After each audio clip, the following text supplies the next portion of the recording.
your nation, your province, your southern Alberta. From the heart of Lethbridge, it's Bridge City News Weekend Edition with Jeanette Roche. Hello, thanks for joining us. We begin our program focusing on one of the largest strikes actions in Canadian history. 155,000 federal workers walked off the job at more than 250 locations across Canada. It's part of a job action by the Public Service Alliance of Canada. The walkout began Wednesday after bargaining groups failed to come to an agreement over a few striking points, including wages. PSAC's National President Chris Aylward spoke to a crowd of striking federal workers in Ottawa. He said, enough's enough. When this government suppresses wages for its own employees, what they're doing is suppressing wages for every single worker in this country, and we're going to say we're not going to do it. There's a lot of solidarity. People are in good spirits. It's obviously the first day of the protest, of the strike. Workers are talking about how many of them are really low paid. These are some of the workers that, when you think of public sector unions, people don't realize there's a lot of workers that are not actually very well paid, that have not had raises for a while and have not been able to keep up with inflation. This staff will obviously affect Canadians who can now expect delays with filing their taxes, applying for employment insurance, immigration, or even a passport. The bargaining groups include 35,000 Canada Revenue Agency staffers and about 46,000 essential workers who are not part of the strike action. And some of you might be wondering how you'll receive your tax refund in a timely manner or how the strike could impact border crossings. Angela Stewart has those details. Thursday saw many back on the picket lines here in Lethbridge for what is being called the biggest strike in Canadian history. Outside of the Service Canada building, employees with the Public Service Alliance of Canada continue to fight for a fair deal. We've had great turnout, great participation, great energy from the members. You know, we're actually having a good time making the best of a bad situation. More than 155,000 workers across the country have been on strike since Wednesday after contract talks fell short and a deal was not met by the April 18th deadline. The employees that work for Canada Revenue Agency were in collective bargaining for 2 years and the employer never put a wage offer on the table.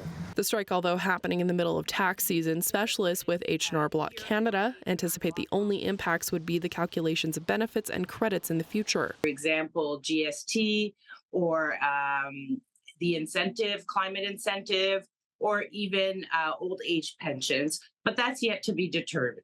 As of right now, it's business as usual. Workers who are on strike make up about 17.6% of the Canada Border Service Agency employees. In a statement, the agency says they do not provide direct frontline operational services like processing travelers and commercial goods. Services to travelers and businesses will be maintained. Back at the strike, the union would also like to see proper work-life balance, job security, and remote work be negotiated. Well, the group isn't sure how long they will be on strike for, but they hope their employer will be able to come to the bargaining table with a proper collective agreement. For Bridge City News, I'm Angela Stewart. In Calgary, Conservative MP Stephanie Kuzy asked the Prime Minister why the Liberals have been unable to get a deal to avoid this massive public service strike.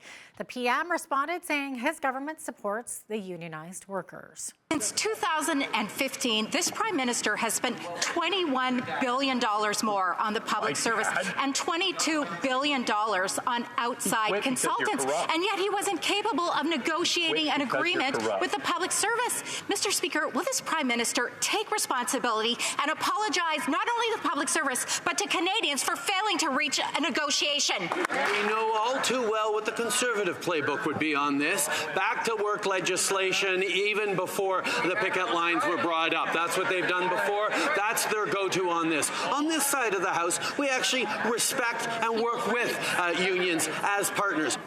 And federal ministers provided an update on the ongoing bargaining efforts with the union, along with strike-related labor disruptions. The government has offered PSAC employees a wage increase of 9% over 3 years. This fully matches the increase recommended by the Public Interest Commission. And all members of the commission endorsed that increase, including the PSAC's nominee. We have also put forward proposals on a number of other priorities for the PSAC, including remote work, increased shift and weekend premiums, and improved leave with pay for family-related responsibilities. Coming up, federal workers don't have everyone's support. Find out how the Canadian Taxpayers Federation is reacting after the break.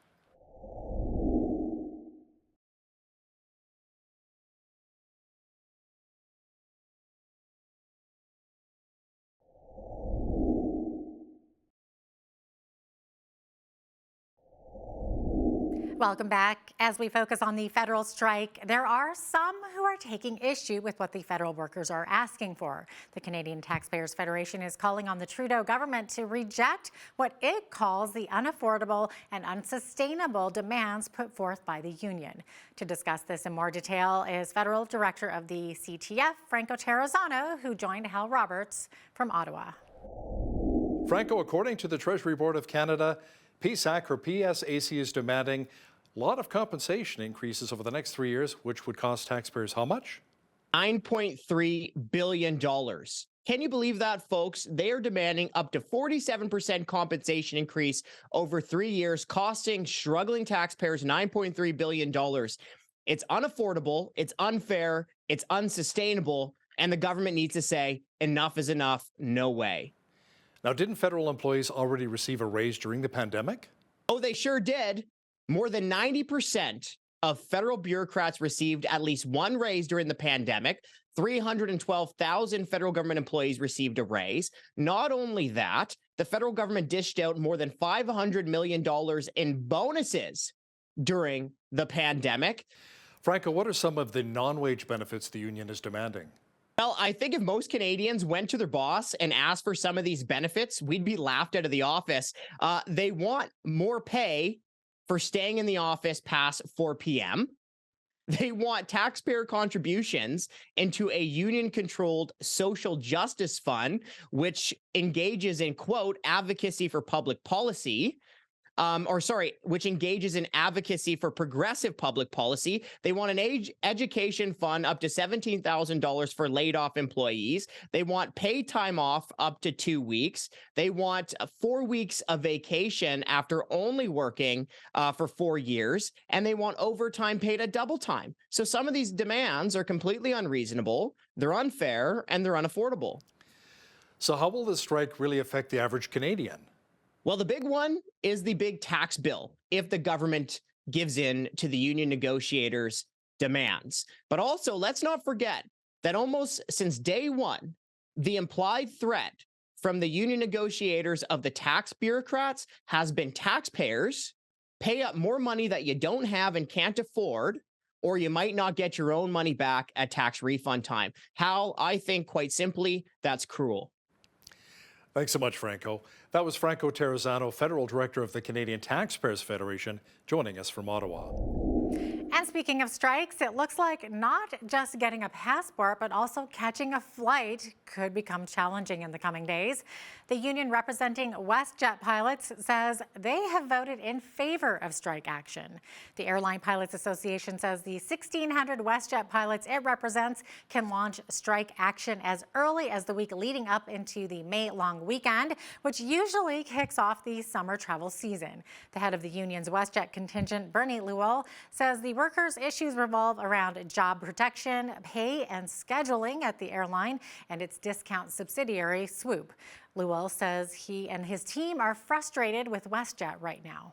Negotiations started with WestJet management on September 2nd of last year. It's been roughly 7 or 8 months here, and the progress just isn't where it needs to be. So with that in mind, 2 weeks ago, we initiated a strike authorization ballot, which will give the Master Executive Council the ability to authorize a strike down the line. The results came in today. 95% of our pilots voted. Of those that voted, 93% voted in favor. So that gives us a resounding mandate that we can now take to the company and see if they will come back to the negotiating table and just negotiate with us in good faith. That's what we're asking for. Lowell says talks continue until April 24th, followed by a 3-week cooling off period unless both parties agree to extend negotiations. And focusing our attention away from strike actions, here's something you don't hear every day. An Elantra goes to school. Turns out the car drove through a community school in the First Nations settlement of Morley, Alberta. Cochrane RCMP say a man drove his Hyundai Elantra through the east side entrance of the school, causing more than $150,000 in damage. Closed circuit TV shows the car being driven down several hallways, causing extensive damage. The vehicle was later located and seized, and the driver was arrested. No other information has been released by the RCMP as the investigation is still ongoing. Up next, an Alberta RCMP officer is laid to rest. A plan to get class sizes under control and a proposal to reduce emissions. Keep it right here.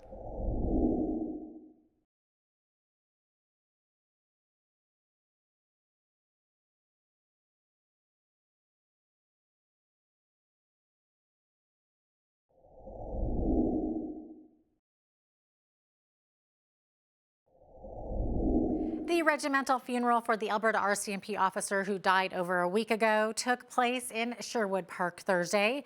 Constable Harvinder Singh Dhami, a member of the Strathcona County Detachment east of Edmonton, died while driving to assist his colleagues with a noise complaint. RCMP said Dhami's vehicle hit a large concrete barrier on the road northeast of Sherwood Park in the early hours of April the 10th. A funeral procession took place at the Bethel Lutheran Church in Sherwood Park and ended at the Millennial Place Recreation Center, where a private service was held. And in other news, as part of Budget 2023, funding has been set aside for 4 school projects, including a much-needed gymnasium upgrade in Lethbridge. Wednesday's funding announcement coincided with the Alberta government investing millions into different infrastructure projects around the province. Angela Stewart has that story. It's a much-needed upgrade for École La Vallendrée. A funding announcement Wednesday from the Alberta government and the City of Lethbridge will see an expansion of the school's gymnasium in the coming years. This gymnasium has been one that's been on the list for many years. Through the province's capital plan, this expansion is among many other infrastructure projects the Alberta government is investing in. $377 million over 3 years to build 58 new school projects, including several projects right here in Lethbridge. The city is investing $500,000 into the build. Mayor Blaine Higgins says he's excited to see this plan finally come to fruition, as it will help continue to grow the city's community. The work that has been done by this community and its community as a whole has been second to none. And this gymnasium has been something we've been working on for quite some time. And so when that opportunity came and the province came to the table with the funding they did in this budget, and with our $500,000 as well to go towards the expansion, we're going to see it. Construction will see the area be more than doubled in size, allowing more room for spectators. Entrance and egress for safety would be a key consideration, as well as space for parents and spectators for the sports. It would most certainly have another court. As this expansion is still in its planning phase, Neudorf suspects the entire project could take anywhere up to 2 to 3 years to complete, totaling $4.5 million in funding. For Bridge City News, I'm Angela Stewart. Some of the other Lethbridge projects include a new K-6 school on the west side and the modernization of Galbraith Elementary School. Alberta's official opposition says they have a plan to hire more teachers to get class sizes under control. Education critic Sarah Hoffman says should her party form government next month, they would reverse the cuts she says the UCP made to education. Because of the damage done by Danielle Smith and the UCP, classrooms are harder to teach in and they're harder to learn in. There are more kids credited into each classroom. Danielle Smith has refused to build new schools and growing communities around our province. And we are short teachers. So let's have a look at just how desperately short we are of those teachers who make such a difference in students' lives. In 2019, the number of students, this is when Rachel Notley was the premier, the number of students in the province was 730,375. And for those students, we had 37,197 teachers, certificated teachers. This is information all available in the Government of Alberta budget documents. However, in today's budget, under Danielle Smith and the UCP, we'll have 766,280 students in Alberta classrooms And for teachers, there are actually fewer than there were when Rachel was the premier. There are only 37,039. Hoffman says the ratio of students to teachers needs to improve in order to create a, quote, well-educated society to power our future economy. Well, the province announced a plan to reduce emissions while helping to grow the Alberta economy. Environment Minister Sonia Savage says that includes a plan to continue to support our energy sector and our electricity grid. She says the Made in Alberta plan will be quite comprehensive as we make our way to net zero emissions by the year 2050. Includes establishing tables to incorporate youth and Indigenous insight into the implementation of this plan. We're looking at pathways to reduce methane emissions by 75 to 80% from 2030 levels by 2014 levels. The current target is 45% by 45% by 2025. We're looking at pathways to see if we can increase that. We're exploring reducing the oil sands emissions limit, the 100 megaton cap. We believe that can be lowered. We're investing $25 million from the Tier Fund into ERA to support hydrogen development. There's a huge opportunity to develop hydrogen, both domestically and internationally. After the break, more about new carbon tax relief for Canadian food growers and innovative ways communities are working to not just attract doctors, but keep them in smaller Canadian communities. That's next. Keep it here.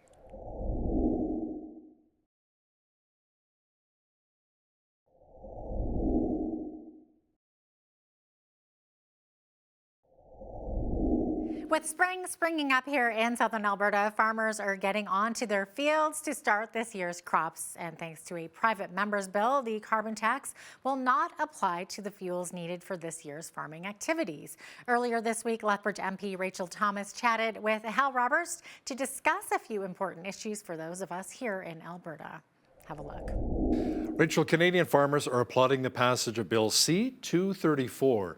It exempts farm fuels from the federal government's carbon tax. How important is this really for our agricultural communities, especially here in southwestern Alberta? Hal, I can only comment on what I'm hearing from farmers themselves. I think that's probably, the best voice to listen to. I know that this bill means a lot to them. So this bill comes from my colleague, Ben Lobb, a Conservative member of Parliament here in the House of Commons who serves with me. It was his idea. He drove it forward and ultimately gained the support of the NDP and the Bloc, and we were successful in putting it through. That being the case, it is of tremendous benefit to farmers because we know that these are the men and women who work remarkably hard to serve our country, to make sure that we're fed, but not only us, but to make sure that the world is fed. And this is something to be celebrated. And unfortunately, we have a government that chooses not to. Instead, they like to put policies in place that are incredibly restrictive toward farmers, if not an outright attack, whether it's, regulations regarding fertilizer or the carbon tax. So the fact that, my colleague has been so successful in getting this bill through and farmers will now be exempt from the carbon tax being applied to their fuel, I think it's just a huge win for farmers. And certainly they've spoken out and given a significant endorsement of this legislation. Let's talk about that carbon tax. Went up again April 1st. How damaging has it been for families across the country? Yeah, and again, a very important question because we know that the carbon tax impacts all of us, whether it's our home heating or the cost of groceries that we're purchasing at the store, or the fuel that we put in our vehicles to drive to work or take our kids to sport practice. The carbon tax is applied to literally everything that we depend on in life in one form or another. The carbon tax is something that, this Liberal government is very committed to. They like to virtue signal that they care about the environment and therefore are applying this carbon tax. But yet when we look at the metrics, when we actually look at whether or not they're hitting the environmental targets that they've set for themselves, we see that they're not. They haven't met a single environmental target during their entire 8 years in government. So it's simply more rhetoric. And at the end of the day, it's purely punitive toward Canadians because it's not actually accomplishing, what it was supposed to be. So at the end of the day, we're huge proponents on our side of scrapping the carbon tax and putting practices in place that are common sense and that will actually make a real difference in terms of making sure that we're stewarding our earth. Rachel, there's still a massive doctor shortage in many parts of our province, including here in Lethbridge. Now, the UCPs say they're bringing in 17 more doctors. 6 are apparently practicing here, another 11, I think, expected by the end of the year. How important is that working relationship between the federal and provincial governments to address physician shortages, not just here in Alberta, but across the country? Mm-hmm. This is definitely a significant issue in our area and has been for a little while now. And so I was pleased to see that we have 17 doctors coming into the city of Lethbridge. I think there's an opportunity there for sure for provincial, federal, and municipal governments to work well together. In order to address the shortage, we do have to bring individuals in from other countries. One of the things that our city and province have been working really well on is actually to streamline that process. So making sure that credentials are honored and that where there is extra training or education needed, that it's delivered in a timely fashion. And so there was actually a recent article that came out not too long ago that actually was praising the city of Lethbridge for its approach and its partnership with the province on this matter. And this is actually a model that's being looked at in other places of the country. So it's this effect where you're basically cutting back on the red tape, you're streamlining the process, you're making sure that people are credentialed properly, and that anything that needs to be brought up to date is in a quick manner. What this does then is it allows individuals to start practicing quite quickly. The other thing that's happening within the city of Lethbridge in order to attract doctors is actually just a really personal approach. One might call it hospitality. So essentially wanting to talk about the good things about Lethbridge and all that it has to offer, especially to those who might be looking to raise a family in our city. And it seems to be attracting the type of people who want to be in a small urban center like ours rather than the larger ones. And so by attracting those individuals who are looking for that type of environment, it means that they're more likely to stay rather than us losing them in a few years once their contract comes to an end. Up next, patients in southern Alberta have better options for dialysis, plus a road trip to Mexico, and a little something about pumping gas on the corner will be in our city this weekend. That's all next, coming up after the break.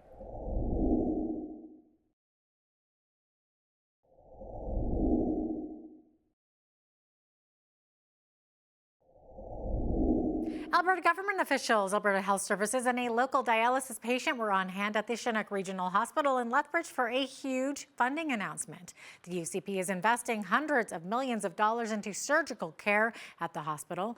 There will also be an investment for the expansion of the renal dialysis program and increased cardiac services. Video journalist Micah Quinn caught up with officials to discuss the new funding for the Lethbridge Hospital. The Alberta government is investing $11.2 million over the next 3 years to enhance and expand the renal dialysis program at the Chinook Regional Hospital. And I'm happy to say that design on this project will begin this fall. Alberta Deputy Premier and Infrastructure Minister Nathan Neudorf also announced $237 million over 3 years for operating room surgical initiatives at the Chinook Regional Hospital, along with a $2 million investment through Alberta Health Services to plan for enhanced cardiac services at the hospital. Neudorf talked about how the expanded renal dialysis program will help those who need it the most. When complete, the renovation will provide 28 dialysis treatment stations, 2 airborne isolation rooms for a total of 20 treatment rooms, as well as 5 home dialysis training rooms or stations, a biotechnical room that will support nighttime dialysis, and additional space for family consultations, training, staff, and supplies. According to Jennifer Crasdale, the Executive Director of Alberta Kidney Care South for Alberta Health Services, the Chinook Regional Hospital performs 18,000 hemodialysis runs annually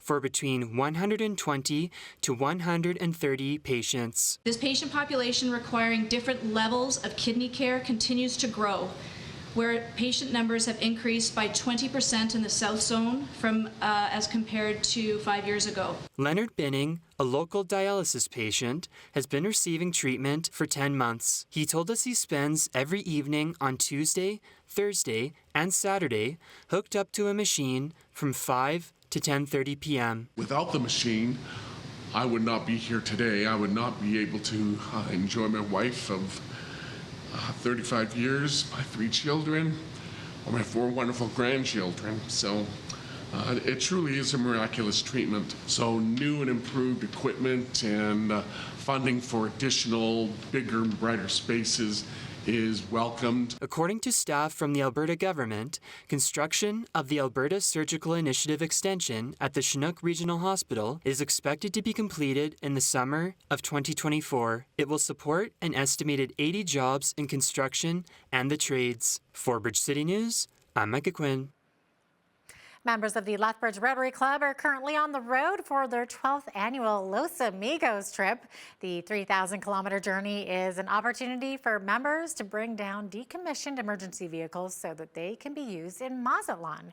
The co-president of the Sunshine Rotary Club explains the importance behind sending these vehicles down to Mexico. Huge importance. For first thing, we'll talk about the fire trucks, right? They had no fire trucks in these communities. So when a fire happened, so you can gather that they would take a truck and put a water tank on it and hope they have enough water in that water tank to fight those fires. Now we bring these fire trucks in, we bring them equipped. We bring in, for example, some Lethbridge firefighters came down a couple of years to train those people to use that equipment and save lives. Since 2011, 44 vehicles have been brought down to the communities most in need. Well, a Canadian comedic legend is hitting the stage in Lethbridge this weekend. Brent Butt from the longtime TV series Corner Gas will be performing 7 p.m. Sunday night at the Yates Theatre. Butt says he's not used to the size of the city of Lethbridge after living in a place like Dog River. He says he's looking forward to performing here. They reached out and to my booking agents and said, hey, how about doing a show here? And, I've performed in Lethbridge before, always had a good time. Nobody threw anything, so why not come back and do it again? Yeah, I always have a good time. I always think of a tour as like, you get your name on a bus and there's a whole entourage, but it's just me and my greasy jokes going out and doing shows and I come back home. But it's, it's still, I've been doing stand-up 35 years now, and it's still my very favorite thing to do. I love it. I love getting out in the road, getting out in front of people. But we'll be performing a Sunday before a sold-out crowd. After the break, we speak with an education expert who shares the importance of techniques for reading and getting your kids off the screen. That's next. There are a lot of things competing with kids' time right now, so it does make it a little bit more difficult.